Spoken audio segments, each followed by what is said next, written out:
Hello, everyone. We're Real and Raw, and I'm Lynn, and you are.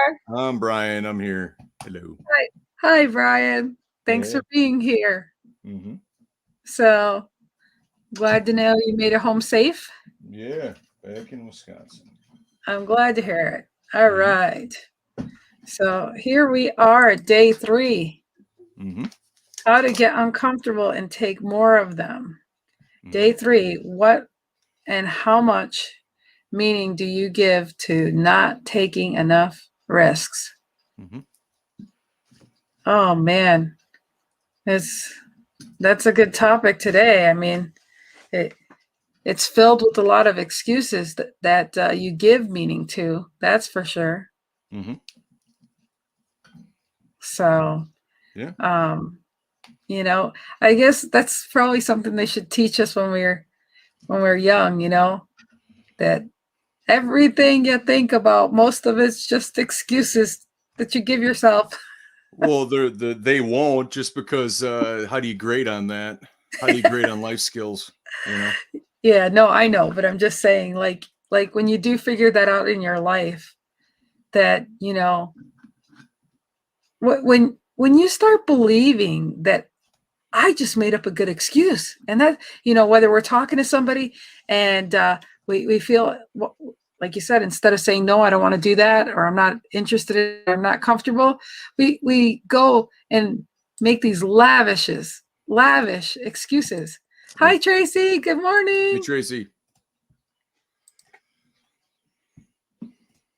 So I find that I guess it makes for great conversation, but you know, it's just like performing arts. You get the exercise of being creative. A lot of people don't think they're creative, but damn, you become real creative when you're making all these excuses up. Well, it's either you're making the excuses up or somebody else is making the excuses. That's correct. That you Just like we said that you buy yesterday, it's either into, you or everybody else. right? That you buy into, of course. Correct. Yeah. You or others, Which also tells more about you than it does about the people that are influencing you. right? Yeah, absolutely, because it shows that where your core is, you're flimsy. You're not stern in where you stand. Mm-hmm. And I've been guilty about that in my past. I've just went with the flow without the friction. So I know that's why I can speak of that. But like Dr. Phil would say, how's that working out for you? It didn't work out real well for me.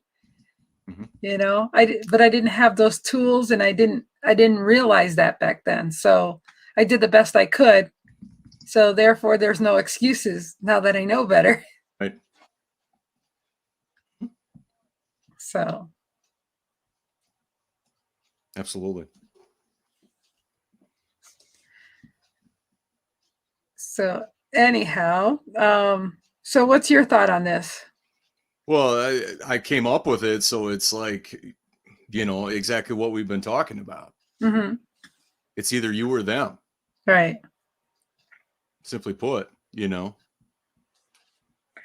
Well, what has been your experience with you and them thoughts, as far as how much have you realized that it was always your thought or theirs? For me, I put a lot of emphasis on considering other people's thoughts and kind of possibly shifting my thoughts with theirs, or seeing it from a different angle.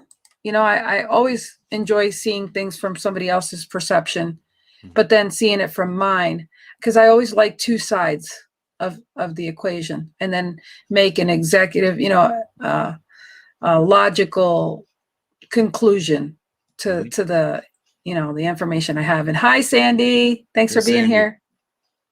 We have to first of all imply this. We first of all have to understand if these people are even worthy of their opinion.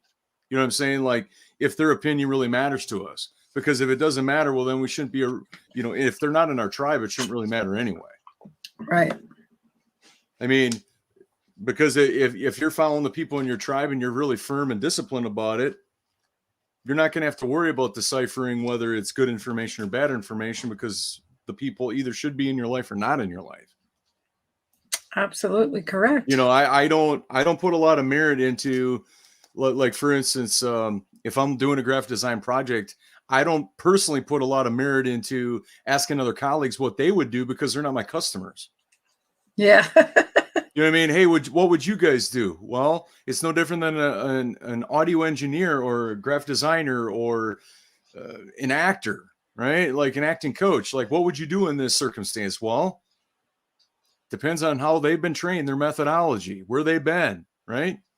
And then personally, what they want to see that particular actor do, how they want to see him grow. So I think first we need to identify, is this person's opinion even worthy of it? Because if it's not harsh, but it might be just somebody that you need to cut ties off with. That's a good viewpoint, as well as the fact that, like you said, if you're going to talk to your audience, because that's, your audience, it's great to get feedback there. But someone that isn't even in your target avatar, yep, and talking to them, their opinion obviously doesn't matter, because they're not the one who's purchasing or your demographics or, anything like that. So it blows my doors off when people actually do that, where it's just like, hey, what do you guys think? I'm not your customer. Yeah. And then, and then it blows my doors off when they're like, hey, have you asked your customers? No. Okay. So let me get this straight. You're willing to tell me how great you are and have all these reviews, but the people you should be asking the most, that have all the gold, by the way, because they have nothing to gain by this, right? It's not like you're going to give them referrals or whatever. They're doing it because of what you did for them and their families. If it's a wedding, if whatever it might be, right? But obviously you have to have that kind of relationship, because if it's kind of just a very transactional nature, you're not going to have that kind of relationship, right, because they paid you to do a thing and you did the thing and that was it. So anything dealing with customer matters or whatever, I'm not going to go to a colleague. Yeah. I would rather go to a customer that I've had for 25 years and ask them what their opinion was, or how should I do this situation, right? And I don't know where that came to me, but my customers are the report card, not my colleagues. Could I ask them for advice about how to approach something? Sure. But why not go right to the source? Well, you could also say you're really taking and wasting your time and taking a risk and being uncomfortable around talking to someone that has no clue of the industry, or talking to people, speaking to the choir, singing to the choir, and realizing their success isn't where you want to be. You definitely wouldn't waste your time with that either. Well, it's such a blanketed thing when we narrow down. Okay, if I was to ask a colleague, are they in my market? No. Well, that's going to be different. Are they attracting the same type of people that I'm looking for? No. Are they me and I'm them? No. Right? So it's like, just by those things alone, it's like you can't take a customer and you can't take another colleague and just transplant them as if they're, they're parallels here. Yeah. Yeah. And so anytime that it's like, it blows my doors off. And then when it comes across as like a little bit abrasive or a little bit, if I'm going to give them an idea out of left field, that's my core. I mean, the customer experience, right? Right. If you're willing to ask and hear about it, they'll tell you anything you want to know. Yeah. But a lot of people take the easy way out because they don't want to hear the truth. This is true. How do you get better at it? Do you weasel around like, only hearing what the acting coach is telling you in terms of that you did well and then disregarding everything else? Well, then you might as well just forfeit the class, because that's not going to help you. Right. Yeah. Anybody that is in what they do for a living and they love doing it, they don't want to hear the good stuff. Like Michael Jordan, he would always look for what's missing in his basketball game, not what went well, because what didn't go well cost them the game, cost them free throws, cost them a championship potentially. Right. And I mean, that's just one of many examples, but It's what was missing in that moment, not what was there, because what was there was the individual and the cumulative effort of everybody. And you can't like, oh, I wish I had more energy. Well, that's what was missing. If that were there, would it made a difference? We don't know that. because you can't roll the replay tape until the game is over. So Dennis is here. Hi, Dennis. So that I don't I don't put a lot of merit into asking a colleague how to approach a customer matter or design or anything like that, when it's like, well, you're not going to buy them from me anyway, so why would I want to ask you? Like, you're giving me an opinion about, or obviously with the health crisis and cancellations of live events and whatnot, it's like, well, why are you asking us? We don't know them. Why don't you do you know them really well, where you can have a candid, open conversation just to listen and understand that, hey, I've never been through this thing. Yeah. You certainly have never been through this thing. How can we make this right for all of us, versus harmonizing in a back room and, hey, what do you think? What do you think? What do you think? That's the analysis paralysis. That is right there, where would I do that? Would I not do that? I like that. I don't like that. It's like, wait a minute. It's like you're assessing other people's stuff. Yeah. Right. And more than likely, you're not going to choose any of it because the brain is going to get overwhelmed. Yeah, that's for sure. And that happens quite a bit. And that's one of the reasons why people give things meaning. They Correct. Like, it just,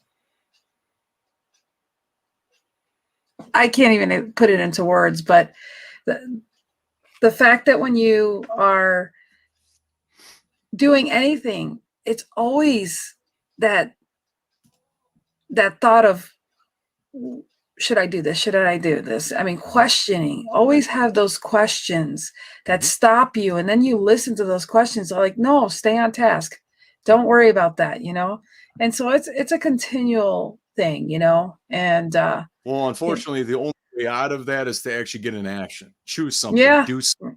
Yeah. It doesn't even have to be related to what you're trying to work through. Just get the body and mind in motion. Absolutely. Absolutely.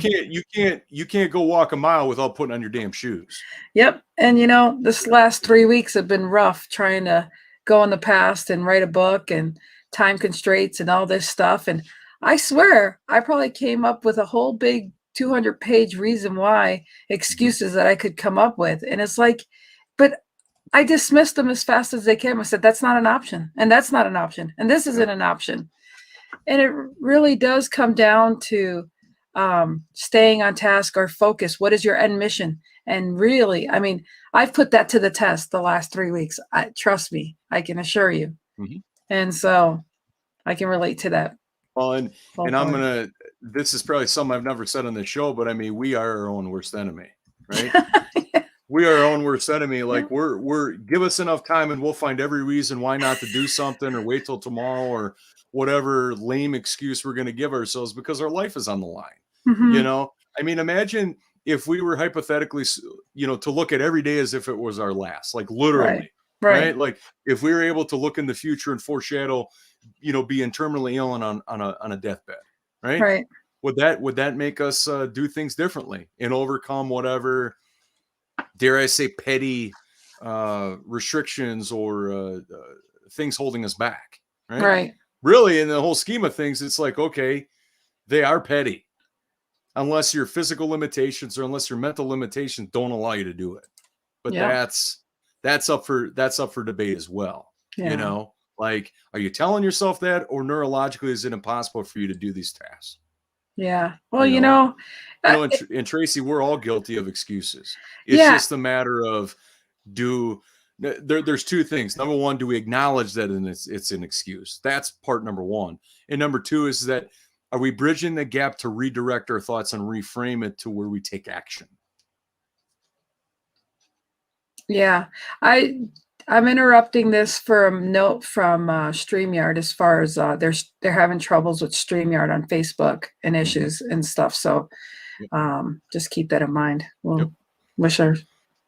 But we're also on YouTube, people. I'm going to start having the little mark on there. We're on YouTube. So, but yeah, that's just it. I have just bombarded the last 3 weeks of realizing all the freaking excuses. I've been more mindful about every excuse that comes to thought. And I'm like, this is ridiculous. Just shut up. That's just, and so I just shut down. I just shut down and go, look, and I just go in a quiet place, in my mind. Like, I shut off all thinking. because it's just like, until I get something positive out of it, I can't keep hearing these voices of reasons why not, but I need to listen to reasons why too. Mhm.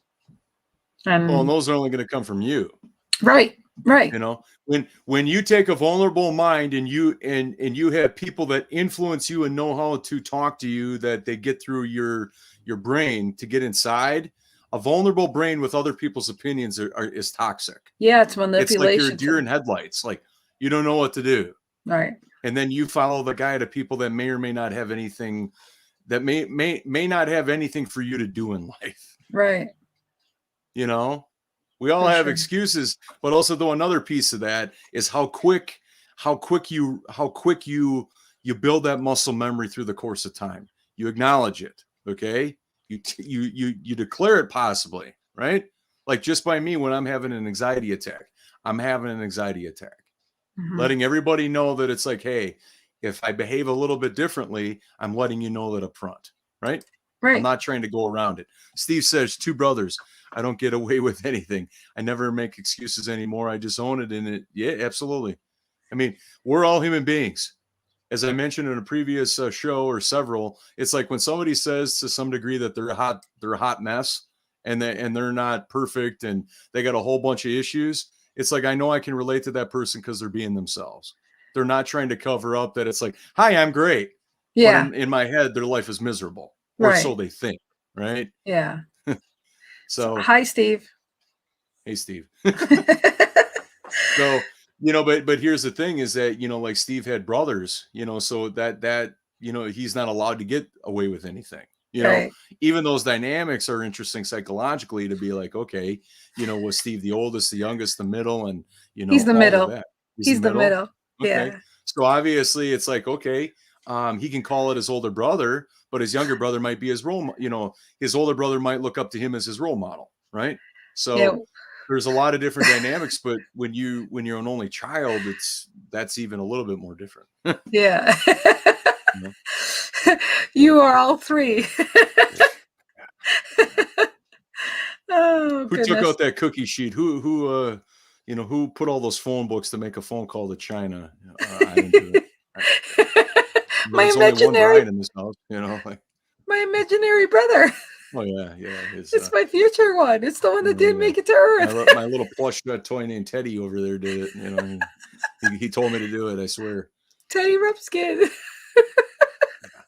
So I mean, I have to get away from people that make excuses, and and the thing about it is that, especially when they're like, hey, what do you think? Okay, do you really want me to be honest, or do you just want me to pat Fluff. you on the butt and say whatever? Because I can go one of two ways, and there's only one way I roll. Yeah. Do you really want my answer, or do you not? Because once I say it, I can't take it back. So, yeah. But the difference there is that it's coming from a place of authenticity and being real. It's not coming from a place of, oh, you might not like what I have to say. Well, Yeah. life isn't always going to give you what you want to hear. Yeah. Right. And if it does, wow, that's a pretty clouded reality, where it's like, oh, life is this way. Okay. Yeah. Well, one thing that's constant is change. So Correct. whatever. Right. Yeah. So, but here's the thing. How many times does it not work for somebody, and they keep doing the same thing over? They're, the risks they're taking are not big enough. Eventually you have to jump all in, right? mhm. Eventually. But you're building up to that time frame to do bigger and better things, right? Yeah. And everybody has a different risk tolerance. That's the difficult part, because for me, it's going to be different than Lynn, and our collective experience might be different than yours and what you've been Right. through in life, so it's very difficult to give a context, without the risk tolerance of people, Yeah, and there's also the risk tolerance within yourself, because like whether you've had health issues or you just get older and stuff, and you're like, shoot, I could do this, I could do that, and now you find you're in a different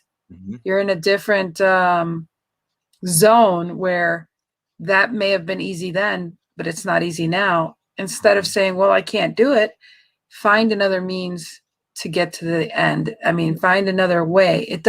Everything's doable with modification. I mean, now even exercise online or in the gyms, they always say, okay, we've got, if you do have a bad back, you can do it this way, or, they curtail things, not just a cookie cutter one way, but all the different ways to modify that, exercising, or modify your meals, or allergic this and this and that. Because like I said, everyone's unique and an individual, and therefore not one cookie cutter is gonna, be the mold for everyone. Right. Well, and anybody that, cookie cutter, I mean, you're going to get what you're going to get. It might be fun for you. It might not. Yeah. But you're perfectly able to make it your own, Right. whatever works for you. Yep. If you don't want to work out in the morning, work out in the afternoon, right? Right.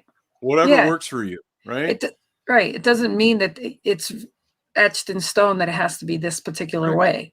And, and that's the problem. Like, somebody will say to somebody, hey, Brian, how's that diet going for you? What are you doing? Can I get your schedule? And they're like, oh, but I can't do that because I can't do it this morning. Blah, blah, blah. You're starting at one, the excuses. And two, you just missed the whole point of having an example. It was just an example for you to be creative and take it from there and make it your own. And I think that's what a lot of people right away go, well, I can't do that. And that's it. I mean, that's just like end of story. And it's just like, we trim out so much of our life with the rejection of being outside of our comfort zone and taking the risk and going to a level that you've never been, or experiencing things different. And so I commend people, and I appreciate people when they change their mindset from what they said they can't do to trying to do something. I admire that in people. I love seeing people go out of their comfort zone, because then they have an experience that they may not want to do again, and that's fine, but they had an experience. Right. You wouldn't have known if you didn't try. It's just like trying new foods, going new places. Like, you don't know till you do it. And some people are like, well, I can't do that. That's not for me. It's like, it's just like so many excuses. Well, and one thing I just wrote down for our Friday show is risk takers figure it out.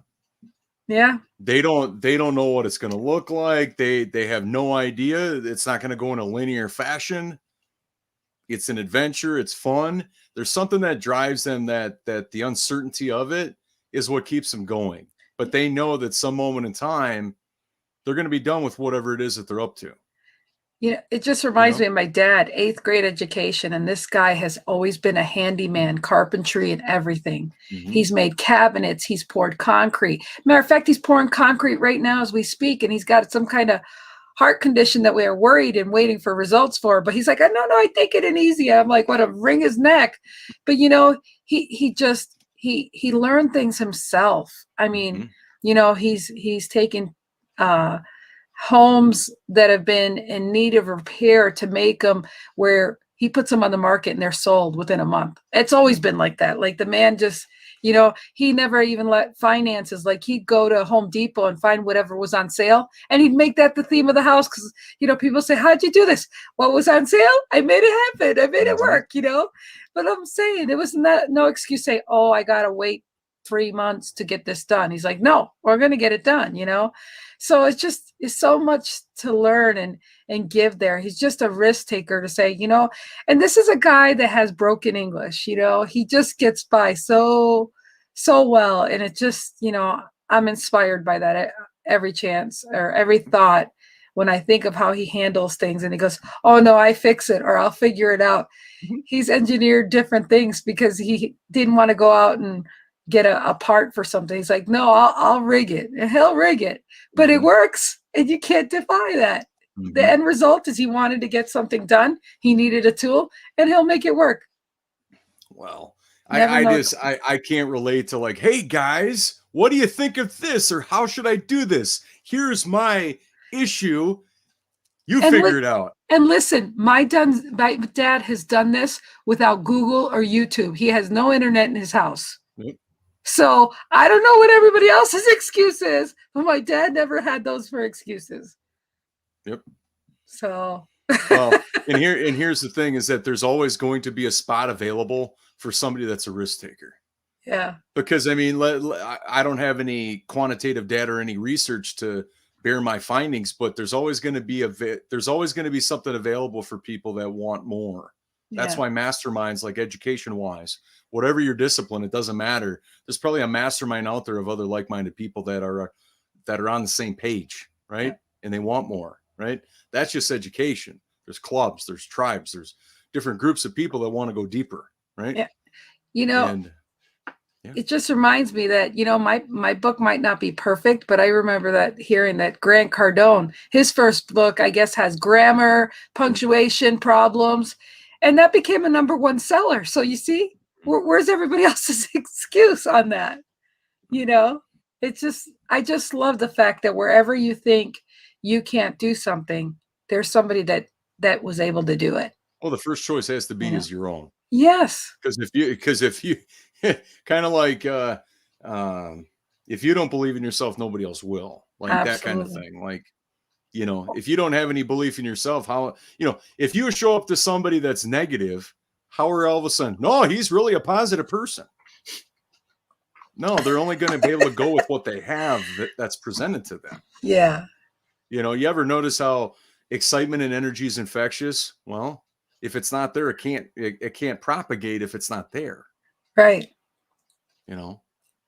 So, no, that's why we like being goofy and silly on the show, right? Because it's unpredictable and it's just the way it goes. But well, and plus, it's like, you know, what we're doing right now is no different than the way we are in real life. Exactly. I mean, you know how many? I mean, just like let's take our show for instance. How many people would have to have like, okay, at minute 47, we're going to do this. And here's the script. And what do you think? And all of this, how many people would actually be like that, where in their mind somewhere they created this agenda about all that they needed to talk about within their show, which is cool. Right. But how does it appear to the audience? Does it appear forced, scripted, contrived? If it does, you know, just because you create it in your brain doesn't mean that, you know, most people aren't going to look at themselves to be like, well, what if the show's boring? Oh, my show won't be boring, right? They're never going to take the viewer approach looking back at it, right? You know, so taking a risk, you could consider us taking a risk right now by not having a script. Yep, you know, and I think I've heard from our viewers that say, you know, just like when you just say whatever comes to mind. I'm like, that's what we're supposed to do on this show. I mean, imagine if you took your famous talk show host or, you know, whatever, and all they did was look at their cue cards, or, you know, okay, my next line is this. Now, this is ridiculous, by the way, but imagine, like, instead of just looking at the person, hearing what they're saying, and then just bouncing off of each other for whatever time frame. You know, most of them would not know what to do. Correct. Right. And so the bigger the audience, the more that they get flustered. Right.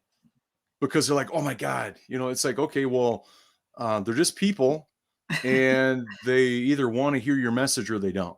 Right. You know what I mean? It's not like, you know, we bring on all that stress and nervousness ourselves because the audience is bigger, or there's some bigger names in the audience potentially. It's like, well, wait a minute.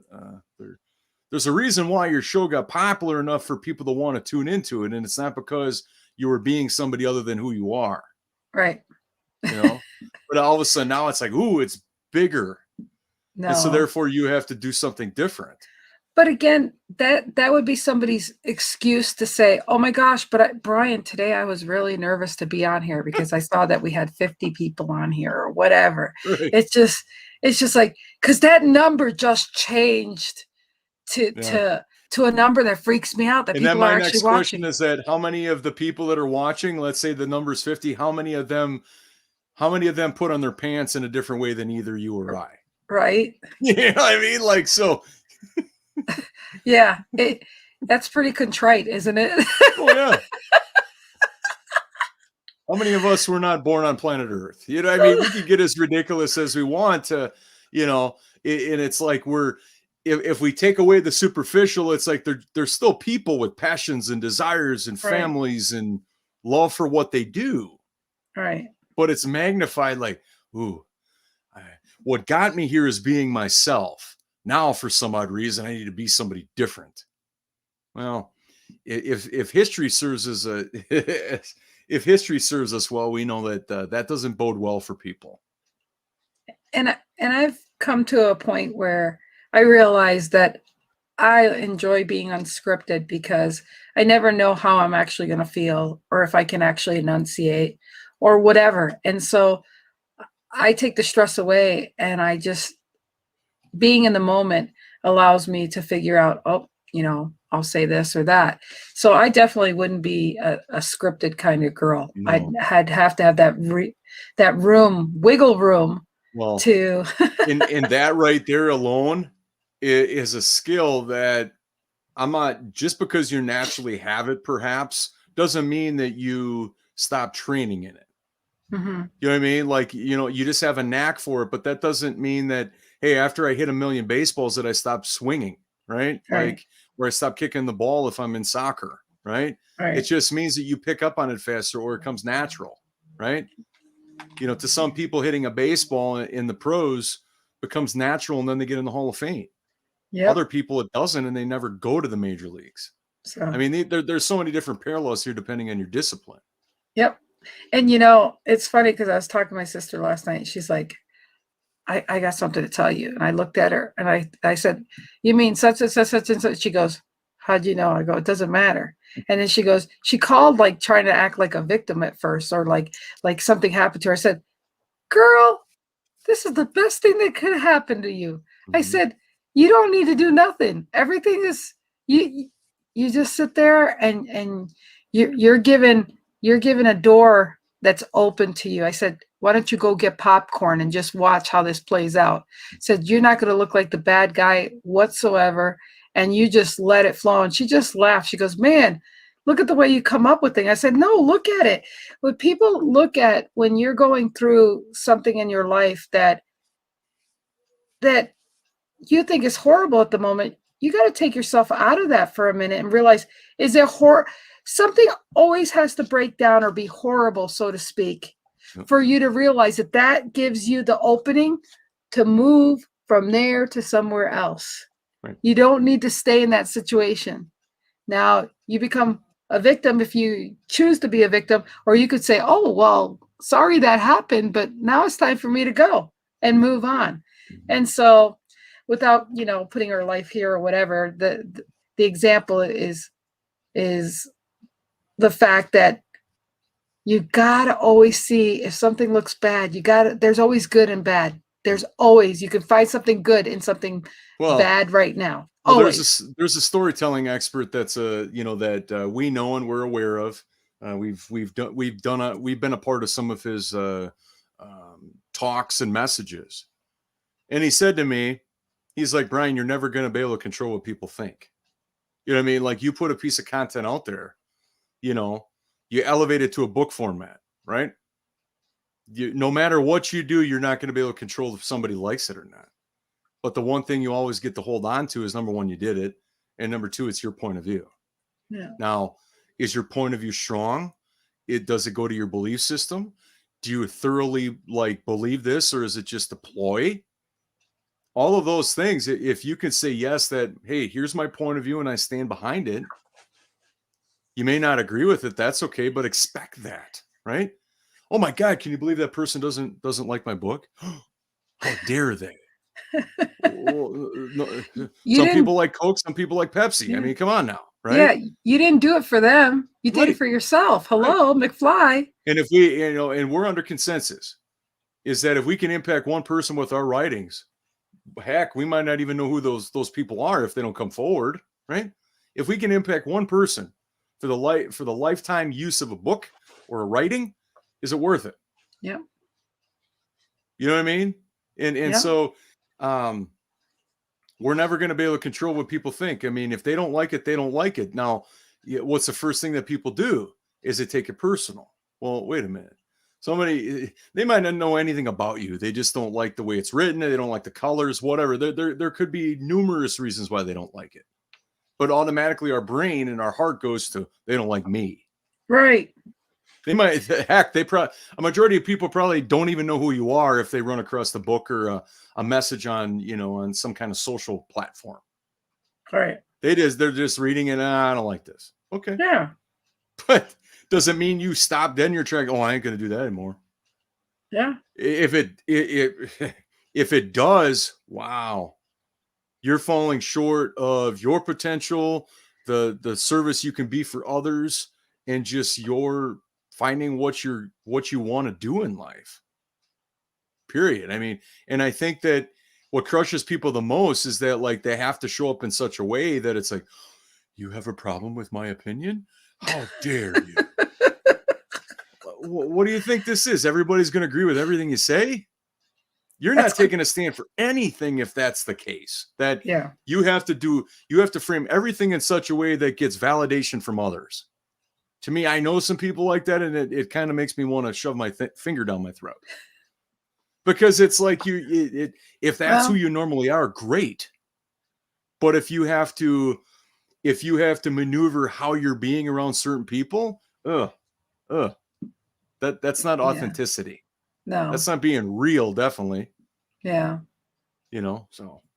Well, and it takes all kinds. Absolutely. But what I like to, my Pollyanna state on that is that I love seeing unauthentic people being so unauthentic that it keeps me mindful not to be like that. It's just wonderful lessons that you learn to say, wow, I hope I never come across that way or be that way or be so close-minded. And, because even if you try not to judge things, we all judge things. I mean, we all have judgment from one thing or another. But when you try to be less judgmental, but say, what can I get out of this?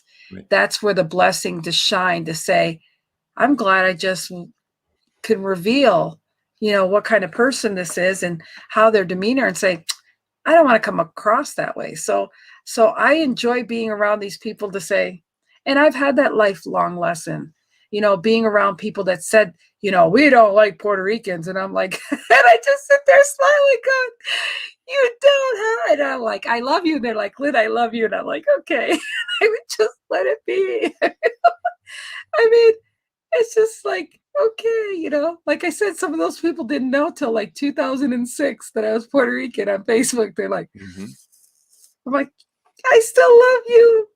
You're ignoramus.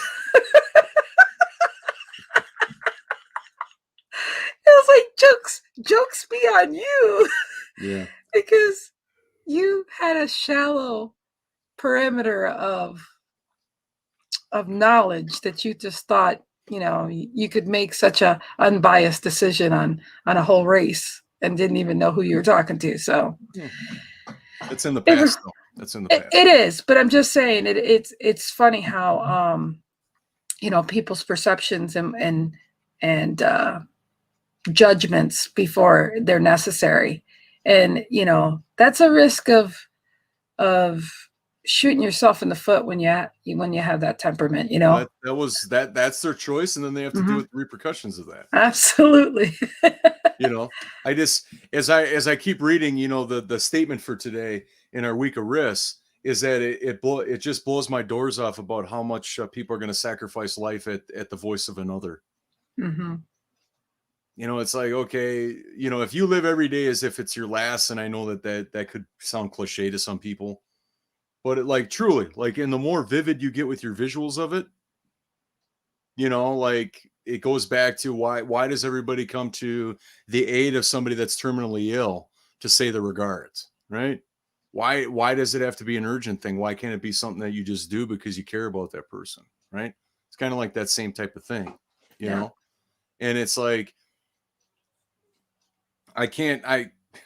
everybody's in a different risk tolerance in life. I fully get that. But it's like, if you're not willing to push, if you're not willing to work at it, I don't got any good news for you. I really don't. Because if you continue to do what everybody else is doing, if you're okay with that outcome, no problem. Have at it. But a majority of people that are on this show and that tune into us, they're up to big things, and they want to have different perspectives. They want to be great for their community, their families. They want to love people fully.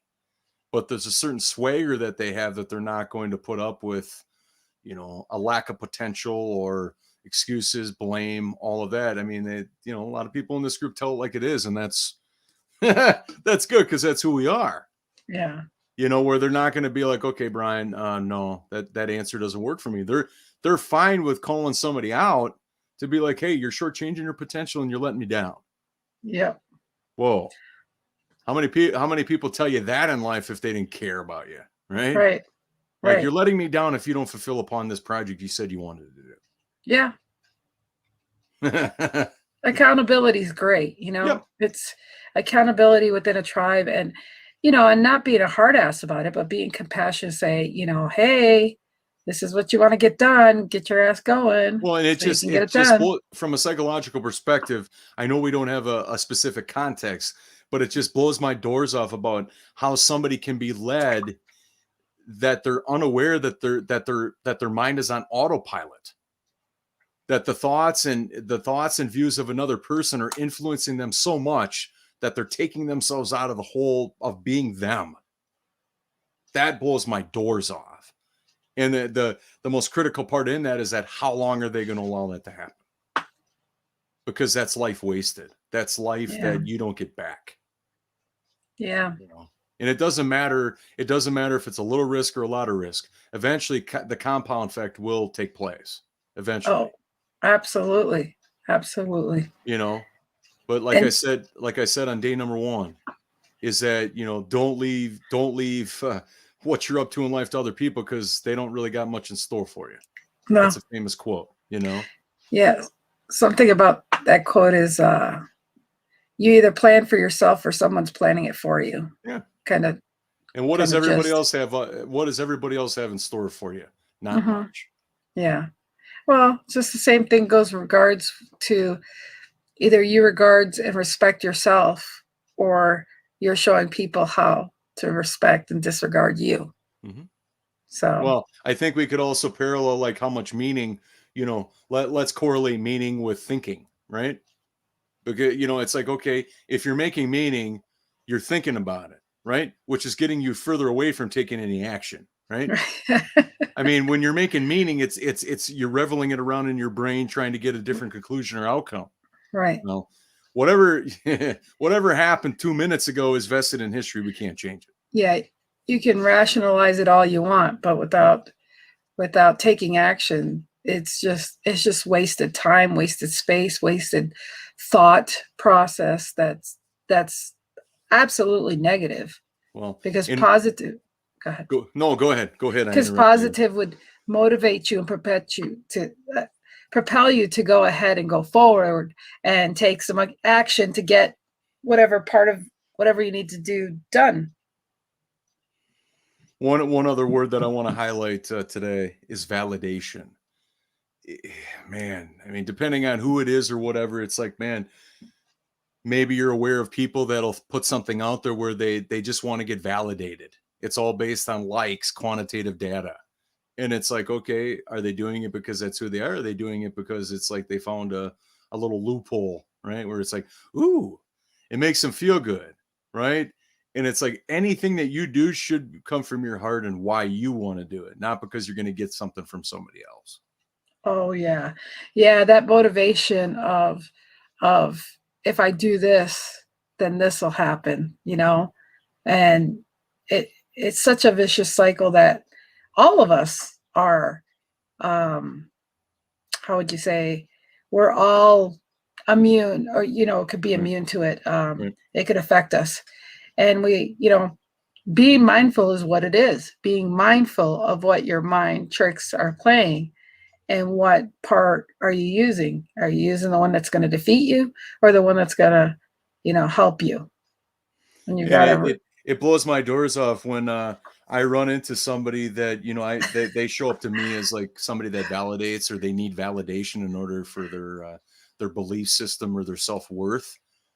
I'm a tough cookie when it comes to that. Integrity is very important, and passion and authenticity. And it's just like, wow. I ask him, I'm like, does this fulfill you? Like, you're leaving up how you feel about yourself to other people. You realize that that's what's happening? Well, and it's like, I'm immediately shut out by them just because I tell it like it is, right? I'm not propagating their feelings of themselves, right? Brian, Yeah. write down. I said blow my doors off.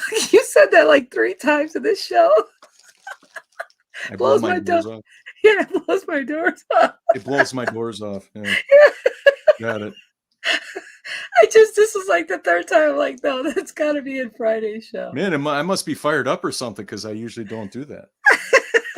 I think it was 3 times. I know it was 2 for sure, but I want to say it's 3. Yeah. Oh my gosh, that's funny. It all comes from a place of people settling, or I don't know. Who knows if they're really being themselves? They just Yeah, found something that might make them feel good and fit into a certain crowd, but really not transform that group, or what could this be, perhaps? Yeah, and I sit here and I think, how the heck did I allow myself not to take more action sooner? Because I've always taken action. I mean, I've always taken action, but it's been the delay of the inevitables that have that are some of my regrets, so to speak.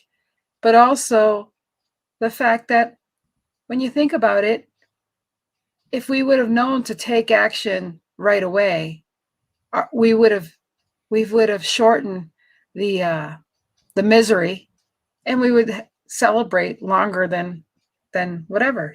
So Yeah. Hi, Helen, thanks for being here. Helen. So yeah, so it and when you find that, you wish everyone else had that. You wish everyone had that ability to say, well, if you don't like that, change it now. Don't wait 10 years from now. And because we don't have that luxury. And so hi, Lori. Hi, Lori.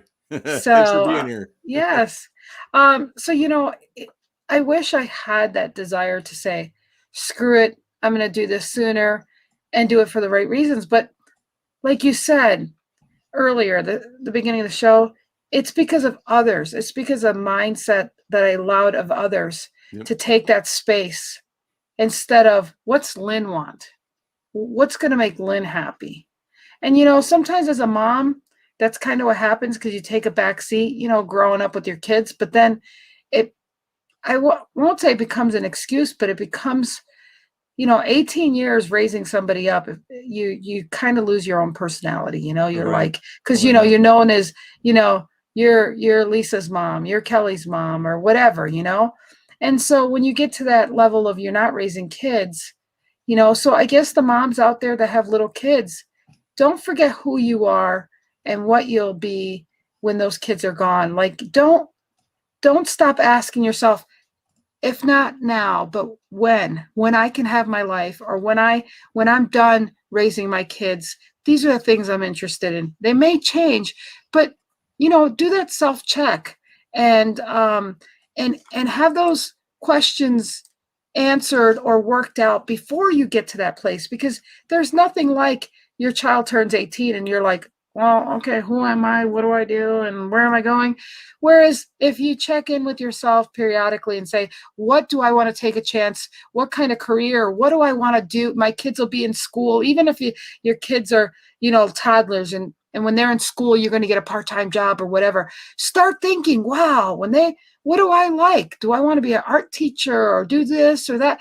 Like, I wish I would have done more thinking of instead of being in that either victim mentality or just surviving mentality. You got to go to that conquering. What are you going to conquer for yourself? Well, in those self-checks. When we look at famous inventions and inventors and people that stood out, in our world's history, they never gave up on themselves. Did they have struggles? Sure. Heck, Einstein was clinically diagnosed with schizophrenia. Did it stop him? No. Are we ever going to see somebody like him ever on the face of this earth? Who knows, right? But it blows my doors off that if you're really willing to be a risk taker and really live that lifestyle, it's easier than ever to stand out. Mhm. The difference is with all the noise and, you know, risk taking and whatever people think is going on in their head or whatever they conclude that as being, they might not know what it is when it shows up because it's so rare, you know, like, whoa, that person's a risk taker. You know what I mean? Like they might have a silhouette, but they don't know what it looks like until it emerges. Just like somebody a passion, right? We can read all the definitions and look at all the cute quotes and all that, but it's like that person's passionate. Right. Whoa. How many times do they say that about somebody else? Right? Or somebody that is going to take risks. They continue to take risks. There's something that's driving them beyond comprehension, perhaps. What did Helen say? What was her comment? I think many of us took many risks when we were younger and didn't really think about the consequences. Now, as adults, we utilize the caution. We check ourselves. Oh, yeah. I mean, that just goes back to the analogy of like a little kid who hasn't been programmed by society. That's why they'll grab a paintbrush, or heck, they'll dive their fingers in freaking paint, like acrylic paint, and they'll paint themselves because they haven't been conditioned by society to be like, you don't do that. You're No going to look filters. weird, No, no There's filters. there's no filters. But obviously, we're crafted and molded by society, and that's without our choice. Here, I'm going to fit you in a box, and you need to be like this. And if you try to go out of the box, you're the weird person. No. Yeah. And you know what teachers do? And I love teachers, and they do really a lot of good work out there. Not knocking that. But some teachers, I think they need some pills for ADD or this or that. Their solution is to sedate a child so that they, some of the most intelligent people were bored in school, just bored. Like it was so below their intelligence. And yet, they would speak out or they would act out or whatever. It doesn't defy them acting out. They're acting out because they're like, I knew 2 + 2 when I was 3 years old, and you're teaching me this in 4th grade. I mean, so, it's one of those things where, society thinks, if you're a little different, they don't like a little different because you might think and you might be successful, but shit, that person might do something in the future that might change your life. I think another thing too, as I read the second part of, the topic for today, is that look at a risk like a habit, is that you're looking out every day that I'm going to take a risk, right? Whatever that might be. Look at it as a habit, a muscle that you condition. Yeah. And then all of a sudden it's like, well, how did you become so much of a risk taker? I don't know. I think one of the components that we talked about this a little bit yesterday is that you don't know what it's going to look like, and you're okay with that. Yeah. You have no idea what the outcome is going to be, but it's going to be worth the effort, time, and possibly money. Yeah. Well, talking about risk, it is a risk to be vulnerable. Mm-hmm. Because then there's people that come and try to manipulate you by what they think they know of you. And yet, shame on them, because I know I'm Pollyanna. I know I'm sweet, but don't think I don't know who you are. The wolf in the sheep's skin there, whatever you want to call it. But I'm still going to be who I am. So it's misleading and vulnerable, writing in a book or whatever it is, it's okay to say, it ain't none of my business. All I can stand with and what I love is that these are the facts and these are the truths and these are the things that happen in my life that no one can take away, and so be it. And at the end of the day, as long as you're acting on knowing that, the risk of anybody knowing this part of my life or whatever, well, the more risk is if people speculate things on their own without you coming out and saying your part first. Mm-hmm. So look at it that way. Just turn it around. And also, though, look at it from a standpoint of being different, right? Mm-hmm. Is that it's like, well, I just want to be a little different. No. Eventually, it's going to be a choice.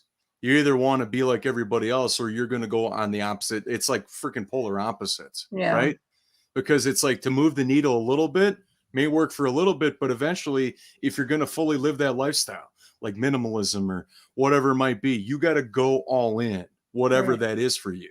Now, what I'm not, and this show is not about that, but it's what's there for me now is that, you know, you don't have to get rid of all your stuff.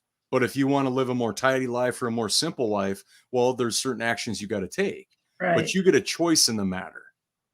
Right. You know, and here's the thing is that by being a risk taker, you're probably going to make your life simple. Number two is that you're probably going to streamline like who's in your life because you don't have time for anything else. Right. And number three is when you talk to somebody, you're going to be able to hone that muscle about, is this person full of it or are they truly authentic? You know what I mean? Like, it's kind of like Richard Branson or Steve Jobs, right? Like Richard Branson says no to like, what is it? It's like 95 to 99% of people's requests of him. He says no because he knows that it's like, okay, if I start saying yes, well, then people are going to take that angle and then that's how they're going to get access to me. Right. But if I want to fulfill upon the things I need to do and the risk I got to take, I need to be ready for that. I need to be whole. And I can't do it if I'm giving all my time and effort to other people that just want, you know, to engage me or dine me or whatever it is to get me to sign up for something or to do business with me. When I need all of my resources mentally, physically, spiritually, and all of that to do what I want to do in this world, the impact I want to make, the difference I want to make. And anybody that's up to big stuff in the world, you can't do it when you're distracted. You can't do it when there's people asking for your time and it's like, just get out of here.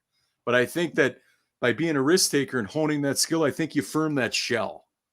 You know what I mean? You harden that coat like if you're a turtle or something, right? Where it's like you put a little armor between you and another person, not because you want to be divided, but just because, hey, I know the one thing I'm never going to get more of is my time. Right. And it doesn't mean you're going to charge for every single second because we all want to help each other. But for the things that are money generating, revenue generating opportunities, that's the time that we have to put in to get where we want to go. Right. And I think so that a risk taker, it's like, because nothing should come in between of your purpose, your intention. And if things do become in the way, well, there's a choice that needs to be made. Which one is more important? Absolutely. So, yeah. So my conclusion for today is definitely the knowing it's either you or others that you're giving some space, unnecessary space to. That's self-sabotage. Either way, you're sabotaging yourself by inflicting someone else's opinion or letting your opinion affect you. Couple words, my final thoughts. Number one is next to my mantra, if you will, the one word descriptor for this year's disruption: live your truth. Right? It doesn't have to make sense to anybody else. You don't even have to tell it to anybody. If it makes sense to you in your heart, allowing your heart to be your guide and your gut, as long as it makes sense to you and it fulfills you, do it. But here's the thing: don't ask for validation from others because they may or may not have your best interest in mind. It shouldn't even be something that you need to even tell anybody, right? There are some things you can keep to yourself. You know, Tim Gillette's here. Hey, Tim. Hey, Tim. So, and then the final one is, who cares? Yeah. You do you. Yeah.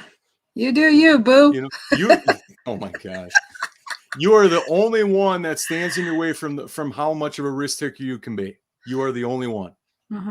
Now, if you let others into that, they have a whole bunch of agendas that don't pertain. And the last one they want is you to show them up. It's the last one that they want. They don't want that. Of course not. Because then they may have to get off the freaking couch or get off their stinking thinking and do something. So anyways, this was a great another show. And we will see what happens tomorrow. So you guys have a good one. We'll talk to you tomorrow. Day number 4. See you tomorrow. Yes, bye.